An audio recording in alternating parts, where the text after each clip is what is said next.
Сыйланат. Ормоков Абдыжалил атабыздын жаркын элесине арналган Жалал Абад областык мусулмандар казия тарабынан уюштурулган Куран жарышта 10 пара Куран жаттаган карылардын арасында 3-чү орунду ээлегендиги үчүн Эргешов Өмүрбек кары сыйланат.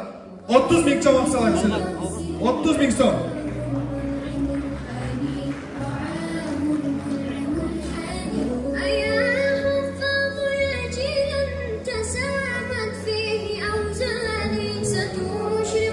Ормоков Абдыжалил атабыздын жаркын элесине арналган Жалал Абад областык мусулмандар казияты тарабынан уюштурулган Куран жарышта 10 пара Куран жаттаган карылардын арасында 2-чү орунду ээлегендиги үчүн Ырысалиев Нуршүкүр кары сыйланат. 50 000 сом.